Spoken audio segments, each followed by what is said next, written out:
Hey, everybody, this is Steve from Ready Garden. So let's talk about something I hear a lot. Herbs don't work. Or I tried this one and it just did nothing for me. So if you felt that way, get it. But before you throw out the whole herbal approach, let's look a little deeper because in most cases, it's not that the herbs don't work. It's that something else in our body or our lifestyle is getting in the way. So let's get to it. So the first point I wanted to make is, are you sleeping? Herbs work best when our body's in a state that it can receive them. So if I'm constantly tired, restless at night, or getting poor sleep, our body is already in a stressful mode. That means it's going to prioritize survival over healing. And even the best herbs won't work as well. So a calming tea can help, but not if you're still scrolling at midnight or stressed 24/7 or your brain is just going, going, going, going. I know I used to have that problem a lot. Like I just could not calm my mind down. So that is something that I had to deal with so I could get that sleep and then my body could go towards healing and restoring itself. Sleep is our body's reset button. We cannot skip it. And I also want to emphasize about stress because our body is going to try to deal with that, if I can say, situation. And it's going to be using its energy to deal with the stress versus working on healing and restoring itself. So let's look at another point, medications. Some herbs don't mix well with medications.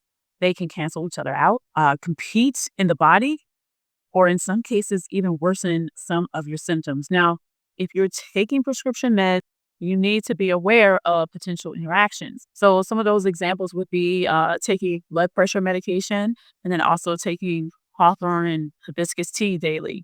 Taking medication, maybe you have some liver conditions and you're taking dandelion or milk thistle tea on a regular basis. So, you have to be aware and realize that some of these medications are interacting with your herbs and keeping it real, those that are on multiple medications, you have medications that could be interacting with those medications, whether it's known to doctors or not known. So because how do doctors know sometimes that there are interactions with this medication over here and this type of medication over there due to patient experience.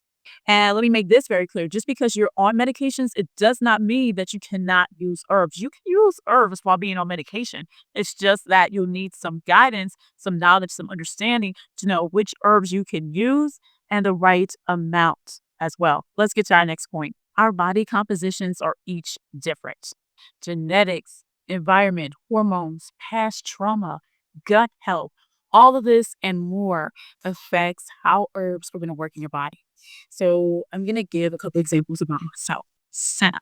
Some people will swear by Senna. They say it works wonders for them. I run from Senna. I don't want that stuff. I can't even do, so if there's a herbal blend that has Senna in it, I'm not touching it. It does not work for me. Another one is spearmint.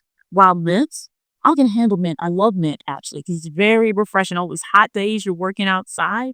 Oh, give me some mint tea. But spearmint, nah, I can't do it. It basically locks my body up. So while there are herbs that may work well for you, they may not work well for somebody else. And so vice versa.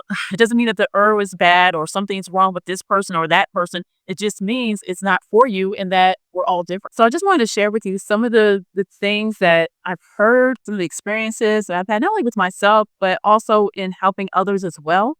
And I thought I'd share that with you so you can kind of think about these things as you're on your journey. Some of the things that I recommend is to try herbs in small doses. Maybe you can buy a small box of tea bags, or there's someone that's willing to share some of their herbs, just so that you can see if this herb really works for you. This is one of the ways I started my herbal journey almost a few decades ago, actually. And that is just every time I got paid, I would buy a small box of teas and I just started taking them one by one because I wanted to learn what these plants were. I wanted to learn what they did, how I felt, which one helped me. And so that was the way that I went through the journey. And we're all going to have our different journey. The thing is to do it wisely. So if herbs haven't worked for you in the past, I wouldn't say give up. Just look at your sleep, stress levels, right? And check your medications. Very important. And remember, your body is unique. So it's not just about finding the right herb, it's about finding the right herb for you and what works for you in your situation, in your season that you are on your health journey. So let me know in the comments, have you ever had an herb that just didn't work for you? And let me also know in the comments if you had a really awesome experience with an herb or some herbs in the packs. Thanks for watching and take care now.